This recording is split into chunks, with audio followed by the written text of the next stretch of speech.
Muito bem, boa tarde. Iniciando, pessoal, o nosso comentário de fechamento aqui no site Leandro Stormer, dia 3 de setembro. Hoje é quinta-feira. Quem fala com vocês é Fábio Figueiredo, Vlad, como a maior parte do público me conhece na internet. Trago para vocês então as movimentações dos Muito bem, principais boa tarde. Iniciando, pessoal. ativos, as atualizações dentro dos modelos que a gente opera. E em seguida, então, eu abro para a interação. Quem acompanha ao vivo sabe que pode mandar as suas questões no chat que fica logo abaixo. Quem acompanha a gravação pode fazer isso através do próprio YouTube. E se quiser entrar no nosso fórum e compartilhar a sua dúvida ou fazer uma pergunta mais direcionada, né, pode fazer isso no site, nosso fórum, né? Maravilha. Então, começo pelo papel que se enquadra dentro dos modelos operados, que é o dólar. Então temos aí o gráfico do dólar, deixando um candle vendedor fora das bandas de Bollinger, a banda aí de dois desvios padrões, completamente fora. Os preços se distanciam da média aí 6,3%. Isso é mais do que 30% da média da volatilidade, portanto, isso nos oferece uma oportunidade de retorno à média. Com isso, foi dado um trade no LS Live. Né? Essa operação acontece, é uma operação parcial, né? Como todos os trades de retorno à média, somente uma posição planejada, com controle de risco menor. Entrada efetuada a 3.793, exatamente o preço que o dólar está agora. Um stop em 3.863, perceba que o stop ele está um pouco acima da máxima de hoje. Isso se dá por conta do fato de que a gente respeita o ruído médio do mercado, a volatilidade dos preços. Né? E uma realização parcial está então projetada para 3.723. Então esse é o trade no dólar, um trade, como já disse, de retorno à média, tá? Pelo candle fora das bandas. Lembrando que o dólar atingiu aí as zonas de objetivo que eu particularmente projetei no Hangout, né? Cada um de nós aqui tinha um alvo. Eu tinha essa zona aí dos 3.790, 3.725 pontos aproximadamente, que era a extensão aqui do triângulo. Tínhamos também a última perna mais afastada, também batendo lá naquele alvo, né? E também a extensão de 261,8% do pivô de alta primário, né? Tudo batendo mais ou menos na mesma zona. Então o dólar está nessa faixa de objetivo. Tá? Com isso, posição efetuada. Comento a situação do Ibovespa e em seguida eu volto para o dólar para fazer uma avaliação um pouco mais detalhada. Hoje o Ibovespa confirmou o sinal de ontem, né? Ontem nós tivemos o mercado deixando o candle comprador, trazendo consigo a expectativa de configuração de um fundo acima do fundo anterior, o que hoje foi configurado. O mercado marcou uma máxima acima do último candle, mínima também mais alta. Ou seja, oficialmente o Ibovespa sai de uma tendência de baixa. Não temos mais topos de fundos descendentes. Temos agora topos de fundos indefinidos, né? Os topos estão caindo, os fundos estão subindo. As médias sim ainda apontam para baixo, ou seja, há um viés ainda baixista, mas o mercado caminha para o acionamento daquele candle de reversão no semanal. Ainda é cedo, o ideal seria que o mercado superasse a máxima da semana passada, seria o acionamento daquele candle sob uma forte zona de suporte, o que acarretaria no pivô de alta dos preços. Eu acredito que esse pivô deve ser acionado. Não só isso, eu acredito que no mínimo a LTB dos preços aqui deve ser tocada, porque se eu traçar a mesma LTB no FR de 14, ela já foi rompida. E aquele padrão que a gente vem acompanhando há alguns dias foi acionado, né? O Advanced Breakup. O mercado rompeu a LTB, ontem voltou para testar a antiga LTB rompida como suporte, e agora o FR inclusive já vai fazendo o seu próprio pivôzinho de alta ali no limite. O FR já fez o seu pivô de alta, denunciando então aí uma boa chance do Ibovespa fazer o mesmo. Tá? O dólar, como eu já disse, produz um candle fora das bandas depois de 5 dias de alta consecutivos, sugere algum retorno à média. Com isso, uma venda foi efetuada. No índice futuro, no dia de hoje, tivemos um pregão interessante. Né? O mercado abriu sob o gap, formou aqui o que nós chamamos de primeiro movimento, acionou um trade na compra, o mercado atingiu a realização parcial e em seguida voltou para o ponto de entrada. Mais tarde o mercado fechou abaixo da linha d'água, gerando uma venda, e essa venda estopou, né? Acionou o stop do trade. Então, no saldo aqui a posição acabou ficando no loss. Já o dólar no intraday, WOV15, gerou uma operação na compra, né? Que em seguida gerou uma segunda posição, então tivemos risco dobrado aqui assumido. E o trade acabou estopado, uma lástima. Né? A boa notícia foi que mais tarde, no mesmo candle que gerou stop, mais tarde, o dólar acabou rompendo a linha d'água, gerou uma venda, gerou também a segunda posição dessa venda. E como se passaram 1, 2, 3, 4, 5, 6, 7, 8, 9, 10 candles, esse trade foi encerrado, né? Encerrado no lucro. O preço médio estava por aqui assim, então aqui no 10º candle encerra todas as posições. Então com o segundo trade a gente conseguiu pagar parte do risco no dólar, né? Então não foi um dia tão... O saldo em relação ao índice do dólar não foi tão interessante. A gente pode colocar a situação do juro, assim como o dólar sugere alguma correção. Percebam que o juro, se a gente levar em consideração essa congestão que o mercado trabalhou nos últimos 3 meses, foi rompida em agosto, o mercado voltou para dentro dela. Se eu desconsiderar isso, o mercado acabou buscando o alvo de 100% dessa congestão hoje, né? E também a linha de referência aqui de um canalzinho de alta, um pouquinho ajustado aqui, ignorando o movimento de julho, mas ali os preços parecem terem encontrado algum tipo de objetivo. A perda da mínima de hoje marca um topo no juro e a expectativa é de alguma correção de curto prazo. Nada que mude a tendência que é de alta, tanto no juro quanto no dólar. O Dow Jones, assim como o DJT no dia de ontem, né, marcou um fundinho acima do fundo anterior, então oficialmente dentro da ótica grafista já não está mais em tendência de baixa, está em tendência indefinida, caminha aí aparentemente para o acionamento do pivô de alta. Commodities, temos o milho rompendo os topos prévios, bonito rompimento do milho não, é bonito movimento que o milho fez nos últimos dias, né? Não é um rompimento operável, o mercado já está um pouco esticado. É uma boa notícia apenas para quem tem posição com médias móveis, principalmente com a média móvel de 9. Né? A última operação já traz consigo aí R$ 2,15 de lucro. E o boi? Bueno, o boi gerou operação na compra no dia de ontem, por rompimento, da ótica técnica. Quem opera por média móvel de 9 tinha gerado posição no dia 1º. Posição essa que já foi possível de realizar parcial, dependendo de onde o indivíduo colocou stop. Se trabalha com realização parcial, eu praticamente sigo, melhor dizendo, sem RP nenhuma, sigo com a média, me levando para onde ela quiser.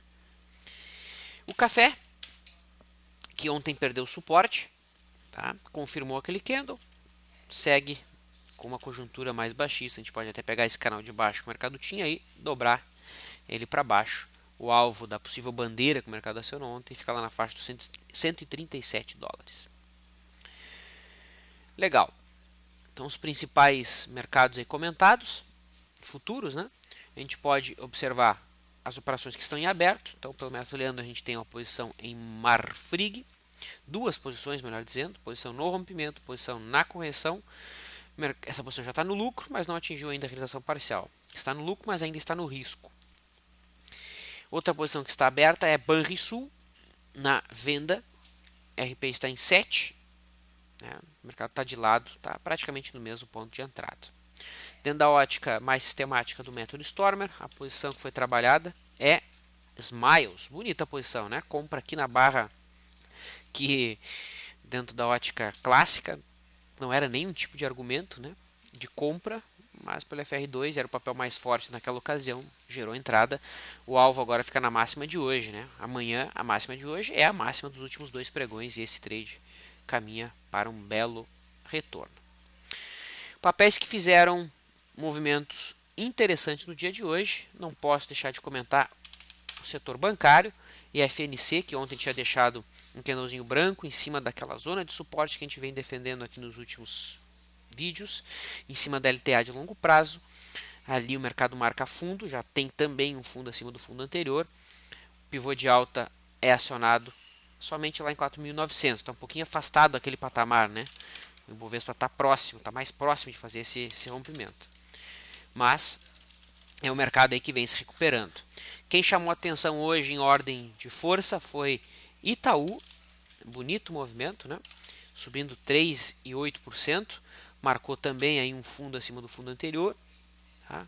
Esse aqui é o gráfico ajustado, esse aqui é o não ajustado. Dentro de uma ótica de prazo maior, quem acompanha a LS Live sabe da minha postura particularmente, né? Um papel que tocou semana passada uma zona de suporte muito forte, que é a mínima dos últimos anos. Esse aqui é o gráfico não ajustado. Se eu levo em consideração o gráfico ajustado, o sinal é ainda mais bonito, né? A gente tem uma LTA de longo prazo sendo respeitado, o antigo topo histórico também sendo tocado como suporte. Tá? E hoje Itaú faz um movimento de alta bastante relevante. Bradesco também teve um bom movimento de alta, marca fundo também acima do fundo anterior, e Banco do Brasil não marca fundo acima do fundo anterior, ou seja, não entra no mínimo em tendência indefinida, mas traz consigo um cenário até altista, né? É possível trabalhar aí como um fundo reflexo. Tá?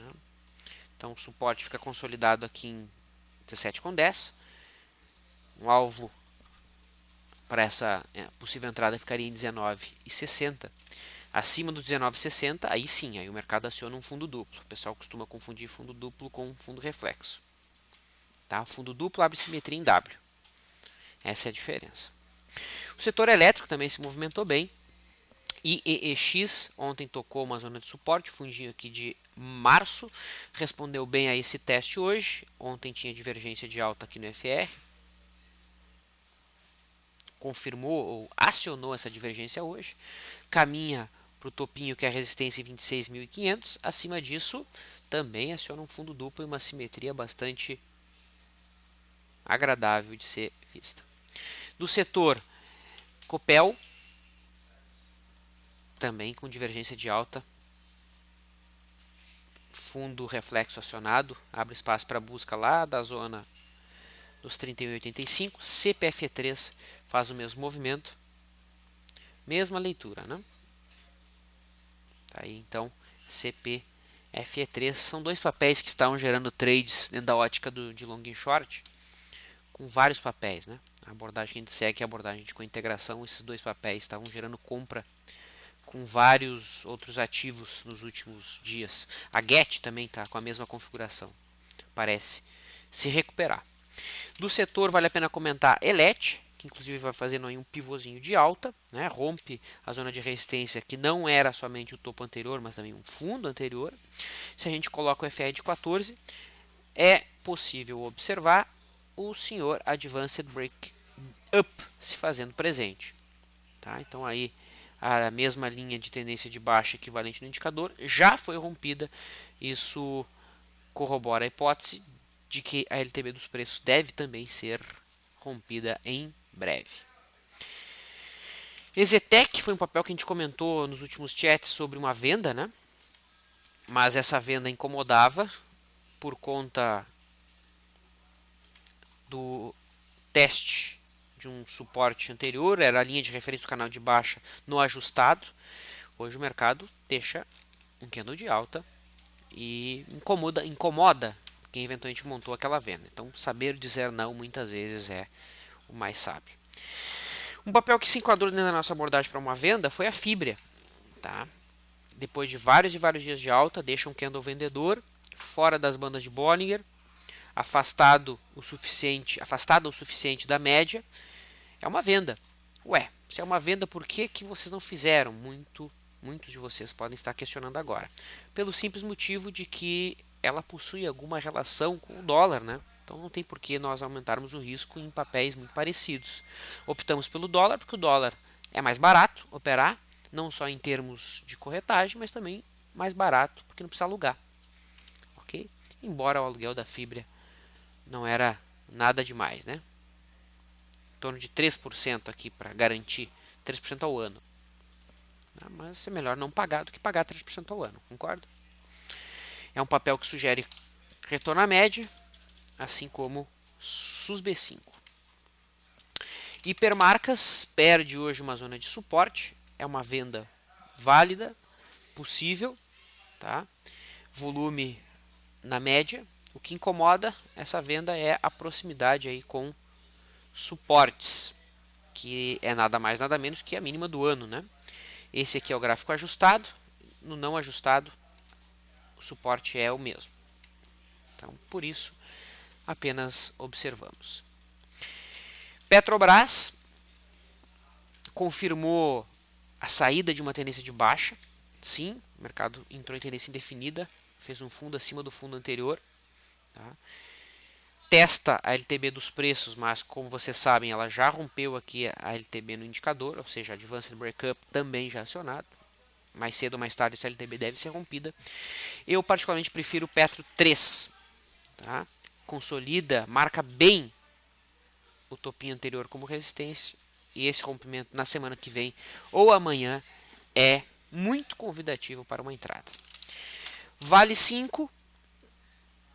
Hoje é 1, 2, 3, 4, 5, 6. É o sétimo dia de alta consecutiva. É interessante observar a Vale acionando aqui aquele candle comprador da semana passada sob a linha de referência do alargamento.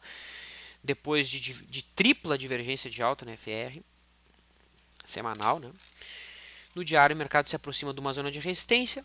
Já há sinais aqui no FR de 2 períodos para lançamento coberto, pelo menos de parte da posição. Tá? Então, quem carrega a posição em Vale, eventualmente lançar parte pode ser interessante. Vale possui alguma correlação com o Gerdau, que a gente falou ontem, né? Tanto a GBR quanto o Goal, papéis que fecharam em alta, não se afastaram muito aí do seu fechamento de ontem. CSNA3 teve uma boa alta. Os Minas, papel que acabou sentindo aqui o fundinho anterior. E para fechar, BRAP4, assim como o Vale, também teve um dia positivo. Percebam como a BRAP está afastada da sua resistência. Eu estudei a possibilidade de um long and short aqui de compra de BRAP e venda de Vale, porque ela está mais afastada da resistência, né? Mas dentro da nossa abordagem ela não se enquadrou perfeitamente. Legal? Então, mercado comentado, resumos feitos. A gente pode iniciar a interação e eu começo aqui com as questões sobre Petrobras. Tanto o Phelps quanto o Bertassi pedem avaliações mais detalhadas aí de Petro 4. A gente já chegou a fazer uma pequena abordagem, a gente pode fazer uma avaliação mais detalhada agora, né? A Petro 4, então, rompeu nos últimos pregões a LTB do seu equivalente aqui no FR de 14. Esse é o padrão conhecido, como eu já disse, como Advanced Break Up.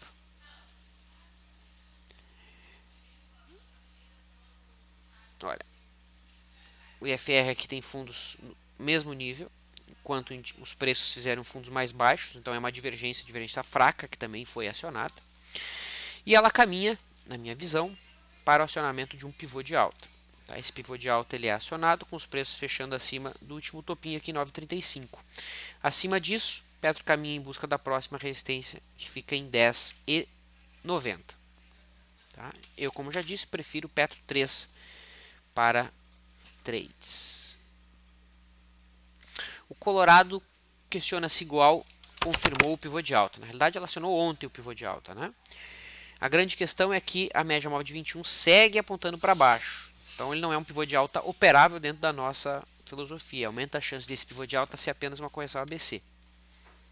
Tá? Mas a gente só vai saber disso se é uma correção ABC ou se é um pivô de alta de fato, se o mercado não perder o fundo em 2,90. Tá? Por enquanto a expectativa é de busca dos 4,35. O Felipe questiona qual ativo está mais forte, comparando Itubi e Itaúsa. Itubi e Itaúsa, qual que estaria mais forte? Vamos ver. Olha, dentro da nossa observação aqui, que é o modelo de cointegração, percebo que hoje mesmo existe uma entrada válida, né? Onde seria a compra de Itaúsa e venda de Itubi. Então, se eu tivesse que escolher qual comprar, seria Itaúsa. Imagina que eu vá trabalhar aí com 6 quilos. Estou trabalhando com 6 quilos. Opa. 6 quilos.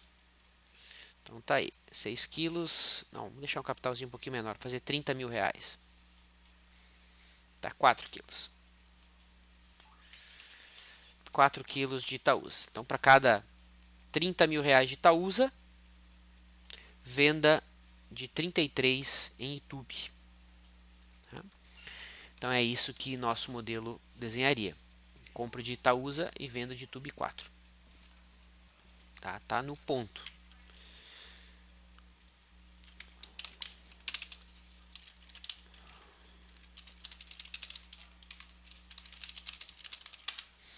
Muito bonito. Bueno. Boa tarde, Vlad. Já foi feito algum backtest da média móvel de 9 no dólar? Stormer. Tens algum backtest na média móvel de 9 no dólar? Funciona bem? Teoricamente, nos 60 minutos é para funcionar bem, né? Ou é impressão minha? Funciona bem? Tá. Então, de fato, investidor, nos 60 minutos o dólar opera muito bem pela média móvel de 9. Tem operado muito bem. O Smart Trader, Vlad, Fibra, para uma venda no diário, onde ficaria uma RP, por exemplo, em relação à volatilidade? Então, a volatilidade é de 34,57. Ou seja, a distância do meu stop deve ser no mínimo 3,45. Oi? Tá. Não sei se você ouviu, investidor. Então, amanhã, se você puder participar do Chat Position, o Stormer vai te apresentar o backtest em detalhes. Voltando para a Fibra, se eu tenho uma volatilidade de 34,57, o meu stop deve estar no mínimo 10% disso de distância em relação à abordagem que a gente segue. Tá? Assim sendo, 3,57%, teríamos que posicionar o stop em 56,70. Certo? Ou seja, um pouquinho afastado da máxima de hoje. 56. Ah, mas que teimosa. Vamos escrever direitinho aqui. 56,70. Pronto. Ok? Bom, onde seria o meu alvo de RP?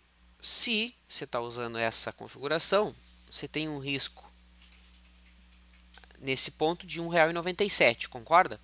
Então, R$ 1,97 para baixo é teu objetivo. Então, teu objetivo ficaria lá em 52,74.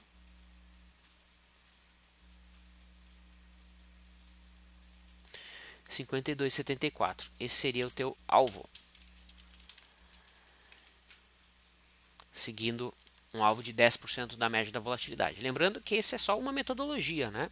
Você pode utilizar o alvo da média móvel de 9, pode utilizar o alvo da média móvel de 21. Se você for mais ousado ainda e acreditar num topão aí de fibra, pode usar o alvo na outra banda inferior. Tá? Pode utilizar 20% da média da volatilidade. Pode utilizar o topo anterior como objetivo. Por isso que tudo depende, né? Tudo é relativo. Nenhum dessa abordagem é incorreta.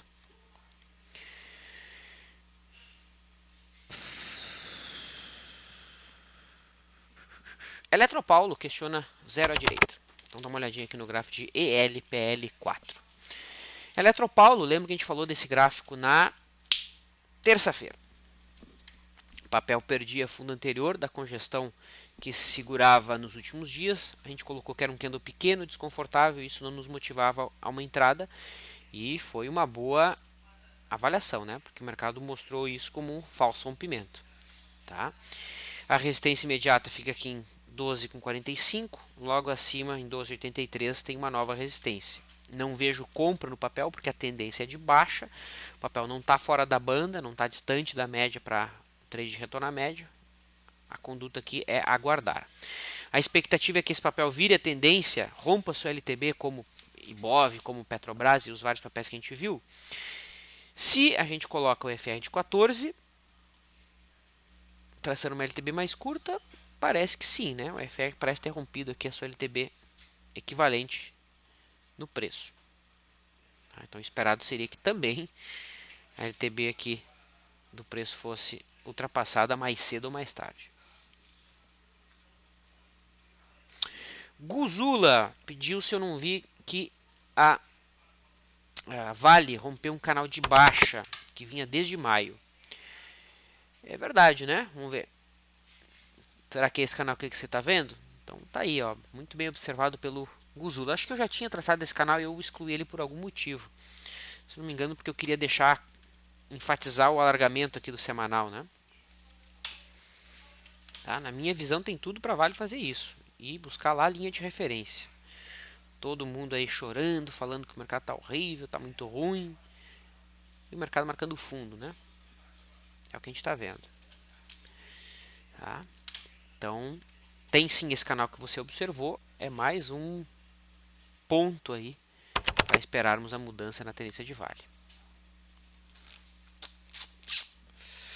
O Wellington questiona sobre Marfrig. Está andando como esperado? Olha, o esperado é sempre que o mercado se mova rapidamente após as entradas, né? E são os melhores trades. Quanto mais rápido a RP acontece, menor o risco foi, menos exposição ao risco nós tivemos, né? Mas nem sempre o mercado faz isso. O tempo que a gente determina é até 10 pregões e por hora o mercado vai desempenhando. Está um pouco truncado aqui, né? Força vendedora aparente. Percebe que quase nos últimos 3 dias o mercado deixou sombras superiores. Por enquanto está andando, não exatamente como esperado, né? O esperado é sempre que o mercado vá rapidamente para o alvo, mas está indo. Na realidade, quando a gente monta um trade, tem dois caminhos, né? Ou vai para RP ou vai para o stop. Ir para o stop também é esperado, se a gente controla risco, né? Então não é porque se o mercado for para o stop em linha reta, por exemplo, o trade no índice, quando o mercado perdeu a linha d'água, era esperado esse movimento de alta? Olha, o stop era esperado, né? O mais provável era que o mercado era mais provável com 63% de acerto, para ser mais exato, que o mercado fosse para RP. Não foi. Então seguiu os outros 37%, né, de chance. Certo? Então é isso aí. O Mário coloca, Vlad, para observar a divergência, qual a diferença entre o FR, OBV e acumulação de distribuição? Qual o melhor indicador para este caso? Mário, eu uso o IFR, tá? Eu acho mais simples. Eu sei que tem traders que também usam o OBV. Tem gente que usa o MACD, o MACD, né, para validar as divergências. Também é possível observar a mesma coisa, né? Então tá aí, ó. Aqui já não está tão limpa a divergência, né? Mas dá para observar a divergência também no MACD, ok? Eu não uso, eu acho o FR mais simples, sempre utilizei ele e é isso. Não tem muito o que pontuar. A diferença é que o FR ele oscila, né? Ele oscila de 0 a 100, enquanto o OBV ou acumulação de distribuição eles monitoram discrepâncias entre o preço e o volume, e eles são acumulativos, né? Eles vão acumulando com o passar do tempo. Tá? Então, o OBV ou a acumulação de distribuição eles te mostram se aquele mercado está sendo acumulado ou distribuído. Então, muitas vezes os preços estão caindo, mas os players, os volumes estão maiores na alta, por exemplo. E isso poderia ser interpretado como um sinal altista.